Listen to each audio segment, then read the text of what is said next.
Hello coders, welcome back to a new lecture of C++ journey. This is our lecture number 10 in which we learn about number system. Uh, as we know, we have learned number system in our max classes from 1st to 12th and some 1st to 10th. But here we will be learning about the computer number systems. So let's begin. Now, first, introduction to number system. पहले हम number system का introduction लेंगे. Number system क्या है? Number system is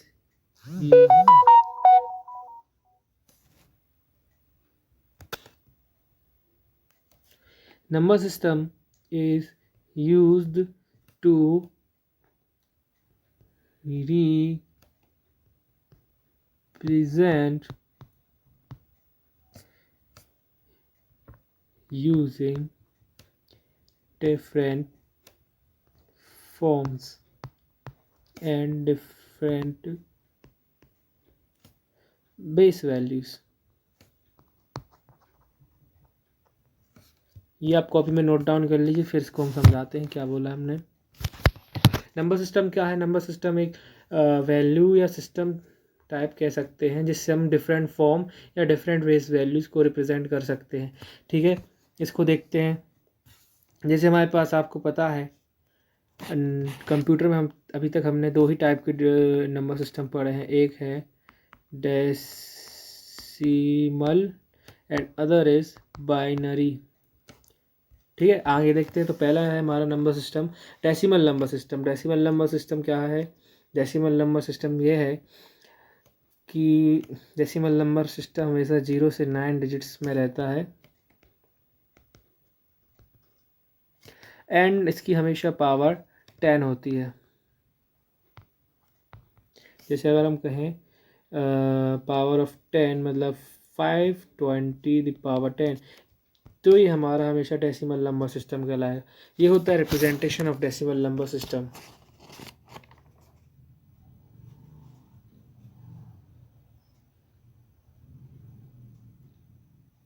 ठीक है, तो हम इसको और भी कैसे लिख सकते हैं? इसको हम लिख सकते हैं, जैसे 520 लिया था तो इसको लिख सकते हैं 5 इंटू 10 की पावर 2. जो उस नंबर के बाद जितने भी नंबर बचे हैं, जैसे यहाँ 2 नंबर्स बचे हैं 5 के बाद, तो उसकी पावर 2 इंटू मल्टीप्लाई बाय 10 कर देंगे, प्लस कर देंगे फिर 2 का सेकंड डिजिट का इंटू मल्टीप्लाई बाय जो उसके बाद वाला नंबर बचा है, जितने नंबर बचे हैं मतलब उसका ऐड, फिर 0 बचा है लास्ट नंबर, उसके बाद कोई नंबर नहीं है तो 0 देंगे 10 की पावर. तो इसको हम लिख सकते हैं रिप्रेजेंट करके. ठीक है, इसको हम सीखेंगे कि कैसे आया और इससे हम कन्वर्जन भी कर सकते हैं. ठीक है, आगे बढ़ते हैं. Binary number system. Binary number system क्या है?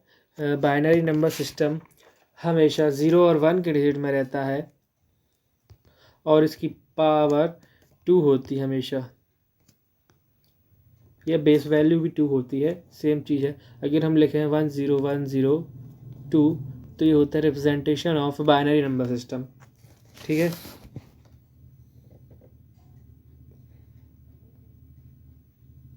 अगर हम इसको रिप्रेजेंट करना सीखें तो इसको एक और तरीके से रिप्रेजेंट कर सकते हैं. जैसे 101 बेस वैल्यू 2, तो इसको हम कैसे करेंगे? वहाँ बेस वैल्यू 10 थी तो इंटू मल्टीप्लाई 10 कर रहे थे. यहाँ बेस वैल्यू 2 है तो उसका मल्टीप्लाई 2, और जो नंबर उसके बाद बचे हैं, जैसे 3 बचे हैं 1 के बाद यहाँ, तो उसका पावर 2 में लगा देंगे और फिर ऐड करेंगे सेकंड नंबर इंटू फिर बेस वैल्यू 2 और उसका पावर जो जितने नंबर बचे. ऐसा ही फर्दर मोर करते जाएंगे जहाँ तक हमें दिए हैं. और आप ये समझ लीजिए कि ए पावर 0 हमेशा 1 होता है. किसी भी पावर को मतलब एक ही जगह कुछ भी रख सकते हैं. ठीक है, फिर तो ये होता है हमारा another form of representation a binary number. ये याद रखिएगा बस, यहाँ पर 2 की जगह 10 हो जाएगा अगर वो डेसिमल होगा, क्योंकि डेसिमल की बेस वैल्यू 10 होती है और यहाँ बाइनरी है तो बाइनरी की बेस वैल्यू 2 है, इसलिए हमने यहाँ पर 2 लिया है. ठीक है, अब हम कन्वर्जन सीखते हैं. अच्छा, उसके पहले एक और चीज़ देख लेते हैं. हेक्साडेसिमल नंबर क्या होता है? कुछ भी हम इस C++ लेक्चर में छोड़ेंगे नहीं, पूरा 0 टू एडवांस लेके जाएंगे आपको। हेक्साडेसिमल सुनने से हेक्सा मतलब 6 या 16 तो सुना ही होगा आपने, तो उसको हम हेक्साडेसिमल वैल्यू कहते हैं जिसकी बेस वैल्यू 0 हो और 0 से 15 डिजिट्स हो और उसकी पावर बेस वैल्यू पावर हमेशा सेम होती है तो 16। ठीक है, अगर इफ आई से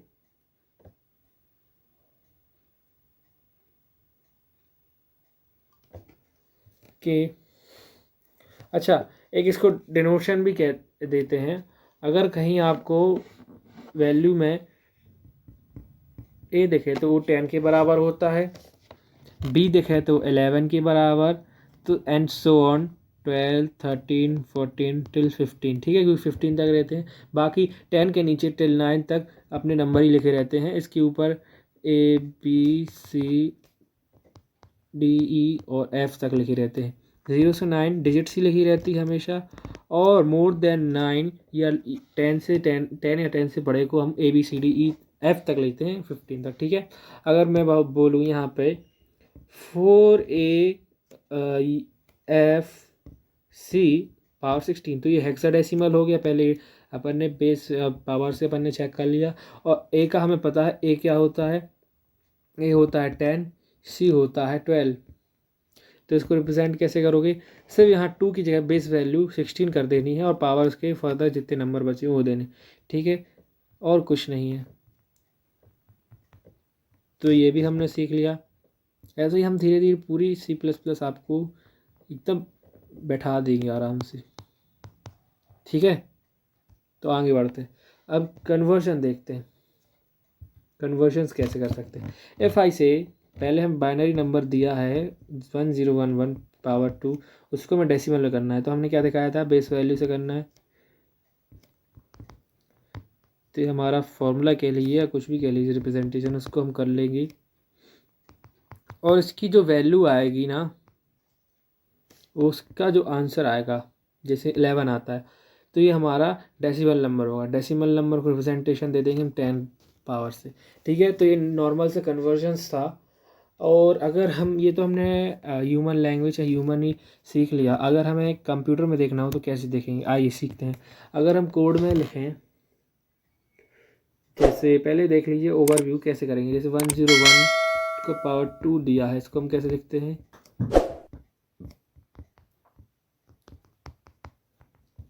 ऐसे लिखते हैं, इसका आंसर आएगा 5। डेसिमल है तो बेस वैल्यू 10।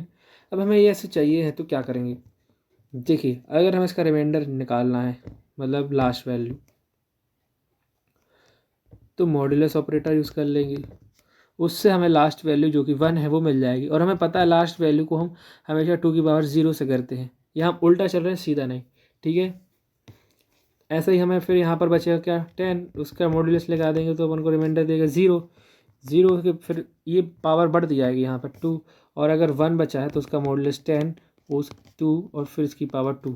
तो ये हमें चाहिए कोड में, इसको हम कोड में कैसे निकालेंगे, तो उसके लिखते हैं, पहले हम इनपुट ले लेंगे यूज़र से int i cnn, ठीक है, int n cnn, फिर हम लिखेंगे int आंसर इक्वल्स टू 0 से रिप्रेजेंट करेंगे क्योंकि ऐड कर रहे हैं, और इनपुट पावर 1, पावर 0 होगी तो वो आंसर 1 हो जाएगा, इसलिए पावर को 1 लेते हैं। ठीक है, अब क्या करेंगे, while n is equals to 0 int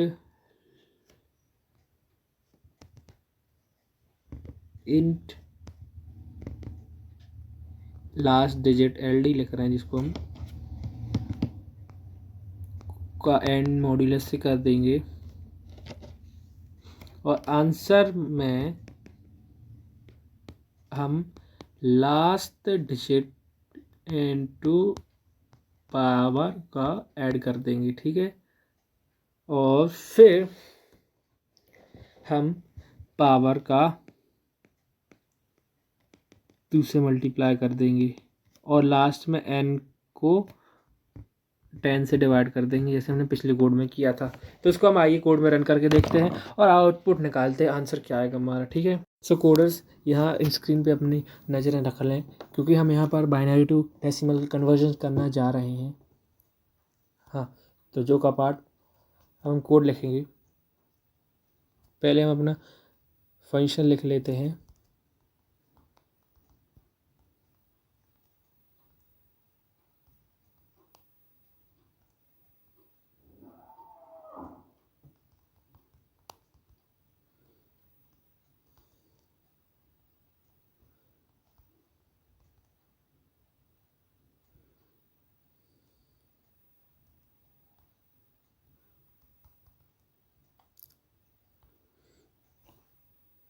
तो ये जैसे मैंने पूरा कोड जल्दी से लिखा, ऐसे हर बार आप भी कोड खुद से जल्दी जल्दी लिखना सीखिए, जिससे आपको याद हो जाएगा।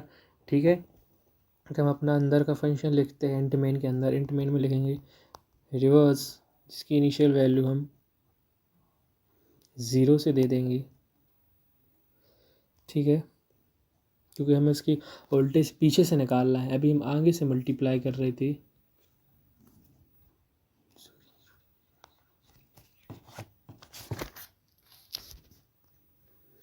ठीक है, तो हम कन्वर्जन का कोड देखते हैं, बाइनरी टू डेसिमल। उसका कोड हम पहले इंट फंक्शन लेंगे, जिससे एन को इनिशियलाइज कर देंगे, और ये एन हम इनपुट यूज़र से ही ले रहे होंगे। और फर्दर हम आंसर को भी इनिशियलाइज कर देंगे, जिसकी इनिशियल वैल्यू हम दे देंगे 0, और फिर हम पावर को भी इनिशियलाइज कर देंगे, जिसकी इनिशियल वैल्यू हम दे देंगे 1। और फिर हम वाइल लूप यूज़ करेंगे, while n is greater than or equals to 0,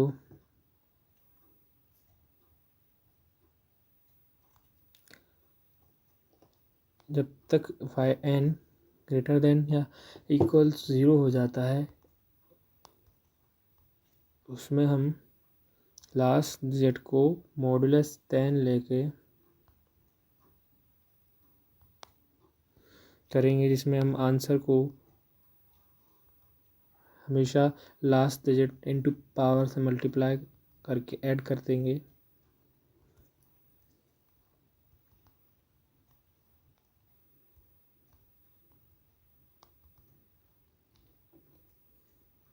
ठीक है, और फिर पावर को भी हम मल्टीप्लाई बाय 2 कर देंगे, और हम n को हमेशा 10 से डिवाइड करेंगे एंड में, जिससे हमारा लास्ट रिमाइंडर अलग हो जाए। और फिर आंसर को हम एज आउटपुट ले लेंगे। ठीक है, रन करके देखते हैं कोड को क्या आंसर आता है। तो हम इसमें इनपुट करते हैं जो हमने वहाँ वैल्यू देखी थी। फॉर से हम 101 का निकाल कर देखते हैं, जिसका हमें पता है 5 आना चाहिए।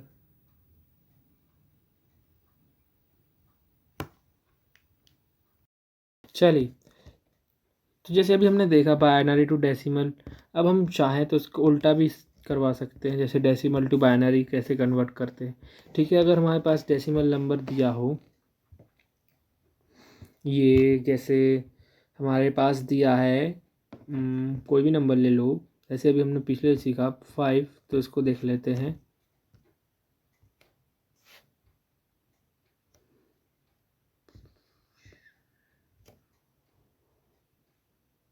इसको कैसे करेगी, 5 को हम पहले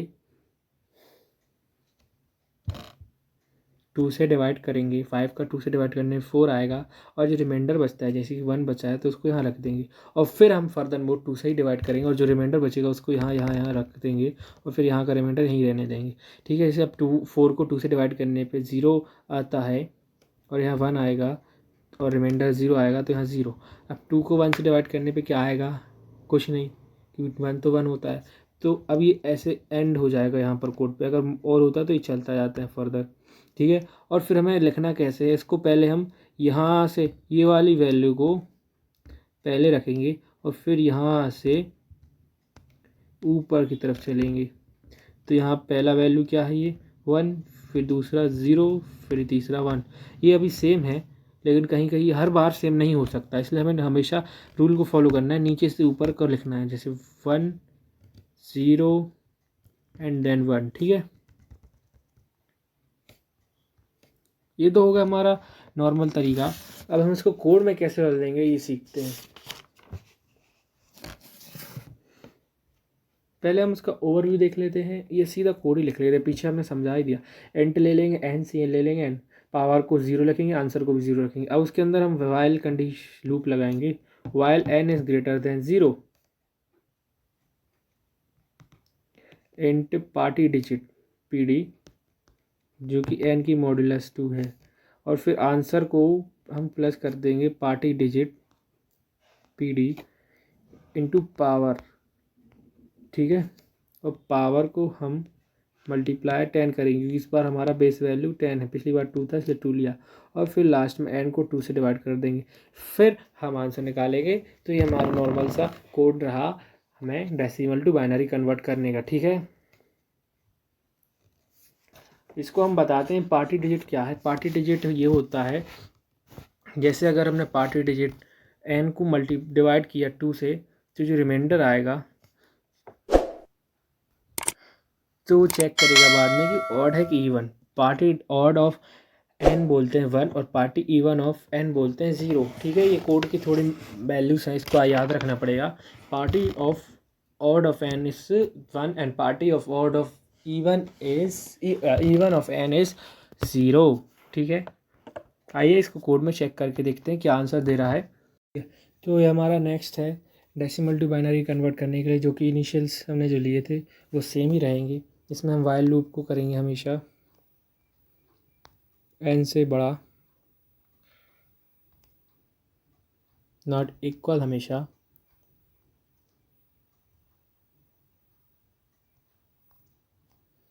ठीक है, फिर हम इंट पार्टी डिजिट लेंगे,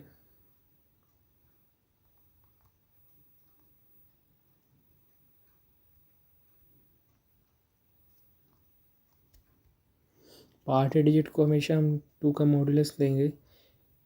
आपको पता है 2 का मॉडुलस अगर 0 आता है तो इवन है, जैसे हमने बताया था कि हमें इधर ऑड और इवन का केस फाइंड करना पड़ेगा। ठीक है, फिर आंसर में हम plus equals to party digit ले लेंगे, मल्टीप्लाई बाय पावर कर देंगे, और फिर हमें आगे निकालना है पावर को मल्टीप्लाई बाय 10 कर देंगे।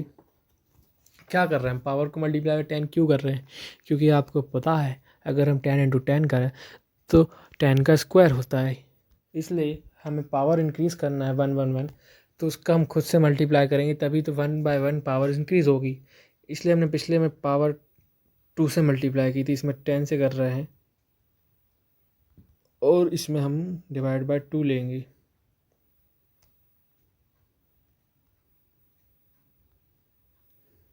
ठीक है, और लास्ट में हम अपना आउटपुट ले लेंगे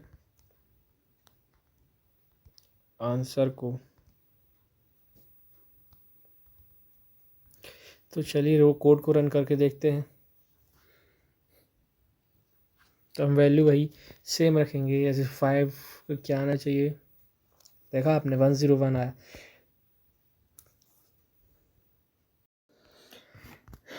तो guys that's it for today. आज छोटा सा लेक्चर था, क्योंकि हमें ये नंबर सिस्टम हमने ऑलरेडी 12th 11th में सीख चुके हैं, और पहले भी सीख चुके हैं, जहाँ जहाँ ICSE जिसके हिसाब से जो भी चलता है वो हम वहाँ सीख चुके हैं। अब यहाँ पर हमें बेसिक मुद्दा था कि आपको पहले समझा दें, फिर फर्दर फंक्शंस का हम वो इंट्रोडक्शन करें। ठीक है, तो अब नेक्स्ट लेक्चर में, जो कि 11th लेक्चर है हमारा, C++ फंक्शन को स्टार्ट करेंगे, उसके इम्पोर्टेंस, टाइप्स, और उसको कॉल कैसे करते हैं, उसके पैरामीटर और मैनी मोर, उसके बारे में बहुत सारी चीज़ देखेंगे। तो आज के लेक्चर को हम यहीं पर ख़त्म करते हैं। तो thank you guys for watching this lecture, see you tomorrow in our new lecture. और ऐसे ही लेक्चर हमारा डेली बेसिस पे अपलोड होते रहेंगे, और आप उसको अपना बहुत सारा ढेर सारा प्यार दिखाई रहेगा। Thank you coders, see you in the next lecture. Till then, stay connected and like, share, subscribe this channel and share this video to your friends and family. Bye.